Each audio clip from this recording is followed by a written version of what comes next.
সবাইকে শুভেচ্ছা, স্বাগত প্রথম আলোর নিয়মিত আয়োজন একেএস বার্তা সংক্ষেপে। সঙ্গে আছে আমি আব্দুল্লাল হুসাইন। জানিয়ে দিচ্ছি আজকের গুরুত্বপূর্ণ খবরগুলো। বাবার কবর জিয়ারত করলেন বিএনপির ভারপ্রাপ্ত চেয়ারম্যান তারেক রহমান। শুক্রবার বিকেলে রাজধানীর জিয়া উদ্যানে সাবেক রাষ্ট্রপতি জিয়াউর রহমানের কবর জিয়ারত করেন তিনি। এর আগে বাদ জুমা গুলশানের বাসা থেকে বাসে করে রওনা দেন তারেক রহমান। বাসের সামনে দাঁড়িয়ে তিনি নেতাকর্মীদের উদ্দেশ্যে হাত নাড়েন। তার আগমনকে কেন্দ্র করে সকাল থেকেই জিয়া উদ্যান ও আশেপাশের এলাকায় জড়ো হন বিএনপি ও অঙ্গ সংগঠনের প্রচুর নেতাকর্মী। তাদের ভিড়ে তারেক রহমানের গাড়িবহরটিকে এগিয়ে যেতে বেশ বেগ পেতে হয়। পরে জিয়াউর রহমানের কবর জিয়ারত করেন বিএনপির ভারপ্রাপ্ত চেয়ারম্যান। এ সময় বিএনপির জ্যেষ্ঠ নেতারা উপস্থিত ছিলেন।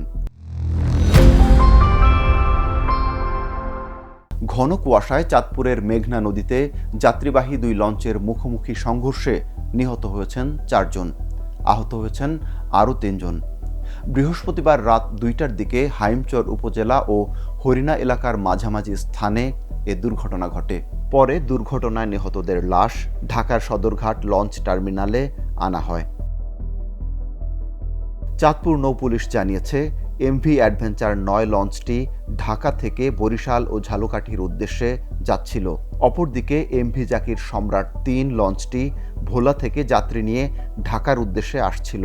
তখন চাঁদপুরের হাইমচর এলাকায় মুখোমুখি সংঘর্ষ হয়। অন্যদিকে চুয়াডাঙ্গায় এ মৌসুমের সর্বনিম্ন তাপমাত্রা রেকর্ড করা হয়েছে। আবহাওয়া অফিস জানিয়েছে, 24 ডিসেম্বর সকাল 9টায় জেলার সর্বনিম্ন তাপমাত্রা 9.6 ডিগ্রি সেলসিয়াস রেকর্ড করা হয়।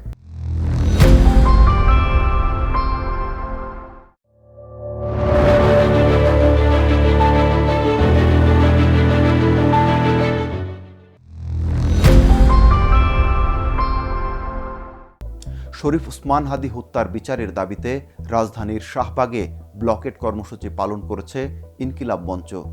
শুক্রবার জুম্মার নামাজের পর সংগঠনের নেতাকর্মীরা বিক্ষোভ মিছিল নিয়ে শাহবাগ অবরোধ করে।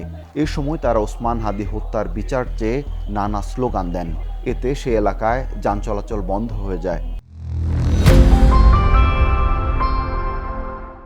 কানাডার টরন্টো বিশ্ববিদ্যালয়ের স্কারবোরো ক্যাম্পাসের কাছে এক ভারতীয় ছাত্রকে গুলি করে হত্যা করা হয়েছে।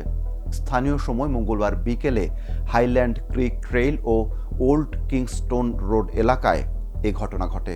গুলিবিদ্ধ 20 বছর বয়সী ভারতীয় শিক্ষার্থী শিবাঙ্ক অবস্থিকে ঘটনাস্থলেই মৃত ঘোষণা করা হয়।